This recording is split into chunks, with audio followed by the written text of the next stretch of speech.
കഴിഞ്ഞ തവണ ഇവരെല്ലാരും കൂടെ ഷിംലക്ക് പോയപ്പോൾ എനിക്ക് ഒത്തിരി കമന്റ്സ് വന്നായിരുന്നു, രവീണ അവരുടെ പോയില്ല, നിങ്ങൾ തമ്മിൽ വഴക്കാണ്. അങ്ങനെയൊന്നുമല്ല, എന്റെ തിരക്ക് കൊണ്ട. പക്ഷെ ഇത്തവണ ഒരു എറണാകുളത്തേക്ക് പാരിതോഷികങ്ങളൊക്കെ ആയിട്ട് വന്നിട്ടുണ്ടായിരുന്നു. കണ്ണനെ തന്നെ എന്നാൽ നിങ്ങൾ സംസാരിച്ചിരിക്കും, ഞാൻ അങ്ങോട്ടേക്ക് ചെല്ലട്ടെ എന്ന് പറഞ്ഞാൽ അപ്പൊ തന്നെ നൈസായിട്ട് ആ പെട്ടി ഉരുട്ടിക്കൊണ്ട് പോകണ്ടായിരുന്നു.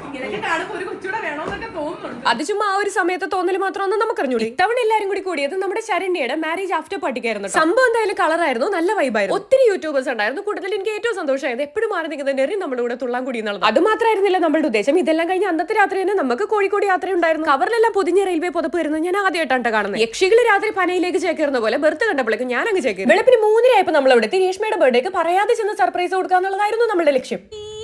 പക്ഷെ നമ്മൾ സർപ്രൈസ് കൊടുക്കാൻ വെച്ച ആള് നമ്മളുടെ മുന്നിൽ വന്ന് നമ്മൾക്ക് സർപ്രൈസ് ആയിട്ട് നിൽക്കുന്നു, ചീറ്റിപ്പോയി. Kilometres and kilometres travel. രവിയുടെ ഹസ്ബൻഡ് അല്ല, നീ പോകുന്നുണ്ടോ?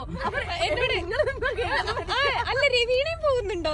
2025 തുടങ്ങി ഒരാഴ്ചയില്ല, ആദ്യത്തെ പ്ലാൻ തന്നെ 3G ആയി. ആ ഒരു സന്തോഷത്തിൽ വെളുപ്പിന് 4:30 രേഷ്മയുടെ അടുക്കളയിൽ നമ്മളെല്ലാരും കൂടെ കൂട്ടം കൂടി ഒന്ന് വർത്താനം പറഞ്ഞുകൊണ്ടിരിക്കുകയായിരുന്നു. വൈദവേ ഒരു അടുക്കളപ്പുറത്ത് ഇത്ര നേരം ആദ്യമായിട്ടാണ് ഞാൻ ഗ്രൂപ്പ് ചർച്ചയൊക്കെ നടത്തിയിരിക്കുന്നത്. എന്നാലും കുറച്ച് നേരമെങ്കിലും കിടന്നുറങ്ങണമെന്നാണല്ലോ കീഴ്വഴക്കം. അതുകൊണ്ട് വെളുപ്പിന് 5:00 ആയപ്പോൾ എല്ലാവരും കിടന്നു. കൃത്യം 10 മണിയായപ്പോൾ എല്ലാവരും എഴുന്നേറ്റ് റെഡിയായി, കേക്കൊക്കെ മുറിച്ച് സെറ്റ്. പാലൊഴിച്ച് കഴിക്കുന്ന കേക്ക് ഞാൻ ആദ്യമായിട്ടാണ് കാണുന്നതും കഴിക്കുന്നത്. നമ്മളുടെ ആരുടെ വരവ് ആൾക്ക് സർപ്രൈസ് അല്ലായിരുന്നെങ്കിലും നമ്മൾ കൊടുത്ത ഗിഫ്റ്റ് ആൾക്ക് സർപ്രൈസ് ആയിരുന്നു. നമ്മൾ തീരെ എക്സ്പെക്ട് ചെയ്യാതെ ഇതുപോലെ ഗിഫ്റ്റ് എല്ലാം കിട്ടുമ്പോഴുള്ള സന്തോഷങ്ങളുണ്ടല്ലോ, പറഞ്ഞറിയിക്കാൻ പറ്റില്ല. അതുകൊണ്ടാണല്ലോ അതിന് സർപ്രൈസ് എന്ന് പറയുന്നത്. ചേടാ ഞാൻ കറന്നല്ല, കണ്ണിപ്പൊടി പോയത്.